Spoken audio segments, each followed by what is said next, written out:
Well, we've been talking about recording this for I don't know how long, and I know our schedules have been insanely busy, but I wanted just to jump into this alarming statistic that is just, I was shocked. I mean, I do a lot of research, and it just shook me to the core that there's such a big literacy issue, but the tragedy if it doesn't get caught early enough. So tell me about the statistics and the data. You're exactly right. Annie Casey did the landmark study that shows that if children are not reading on grade level in third grade, they are 4 times less likely to graduate from high school, just regular children. And if children are living in poverty, that number jumps to 13 times. That is shocking and not okay. It is not okay. And I still, we've talked about this statistic for a while now. And every time I hear you, it's still just, I cannot believe how crazy that is. And when you think about that notion of you transition in third grade, and you think about those little 8th grade or 8-year-olds and 9-year-olds, and they're trying to be a kid. And the fact that when they don't, it just shuts doors, right? That's right. Yes. And because, like you said, you are learning to read until third grade. And then after third grade, you really need to know how to read in order to learn and comprehend your other subjects. And so that's why it's so critical. And that foundation is everything. Well, I think I have this clip that I want to remind you about. And you won't believe this, but Carol created the Joyful Results Club. And I love that. And so this video, let's look at it. Can we do that? Yes. Okay, let's look. I love it. Go. This one or the B? This one right here. This one? Mm-hmm. Oh, with the B and the A? Yeah. Bat. Bat. You got it right. I'm starting to learn. You are. Oh, it just melts my heart. I know. Every time I see that. So explain kind of your methodology at Catch Up and Read is kind of different. And that little boy, just the joy in his eyes and his face and the high five moments. Tell me about how it works. Yes, that was little Josiah. And he was so excited because he was breaking down the letters and blending the letters to make a word. And so that's what we have found is the critical component is focusing on phonics and breaking things into little steps. And that way you can have small wins and get so much more excited and really be joyful every day after school.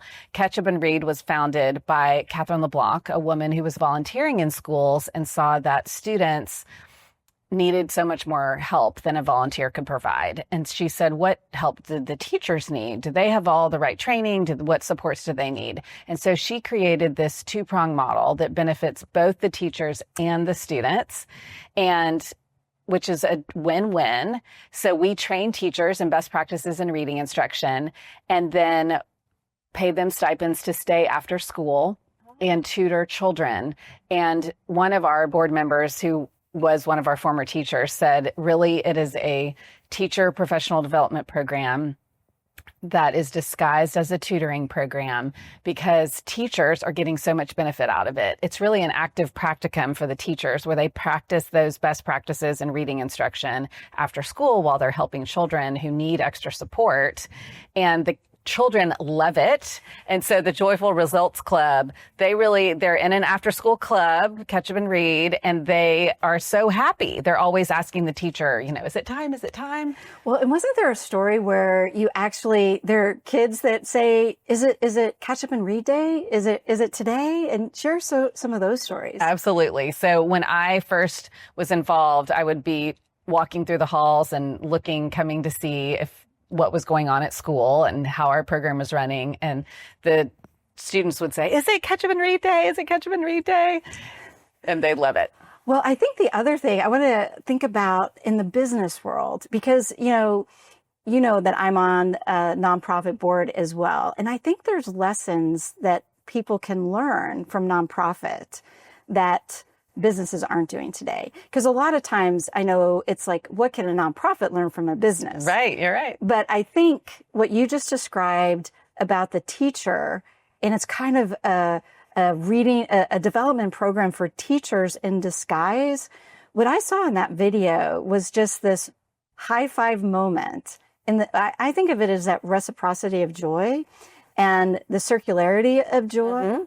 And so from a business perspective, what do you think some people might be able to take away from what you just said, that little magic of it's disguised as it's really a development program, but it's disguised as something else. How do you think that could apply in the business world today?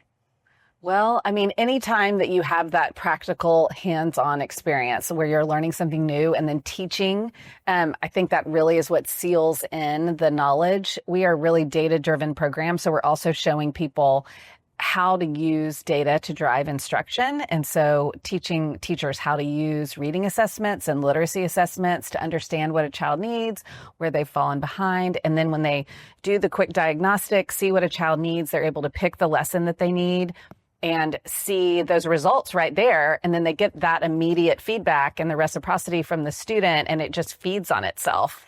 I think that's amazing. And I was just thinking in the training, because I always ask companies today, is your training budget higher or lower than it was 5 years ago? And people sheepishly, their eyes turn away and they don't want to answer the question because, we know marketing budgets and training budgets, those are the ones that get cut. And I think that learning, that curiosity is powerful for any age. So I think a lot of the people listening or watching, they can learn from that, making learning fun as an adult, right? Exactly. Because that's what it is. And show me, I think there's this little surprise moment that you have and tell me about tell me what it is. And then why this little special story about this little boy. Oh my goodness. Okay, so these are the medals that we give out at our reading rallies, which are our graduation ceremonies that we do at the end of the year. And we put the medals over the child's neck and congratulate them for their great reading growth. And it is so much fun for the families, the teachers, everyone to feel so accomplished. One of the learning specialists from the school district was at a school in October. And so this is, months after, and in a new school year after we've had the graduation in May. And it was at a school where we had moved on from that school. So we weren't there every day anymore. And the learning specialists texted my colleague and said, Jacob has on his Catch Up and Read medal. I can't believe it. And it was October. And so we wrote back and said, oh, that's the cutest thing ever. And by the way, ask him, why does he have that on now? And she asked him and he said, I like to wear my Catch Up and Read medal sometimes because I'm just to remind myself how proud I am of myself. Wow. Can you believe? What you're doing is so powerful, and I'm so proud. I mean, we've known each other a long time, and that generosity of spirit, it's just amazing, the progress and the work that you're doing with these kids.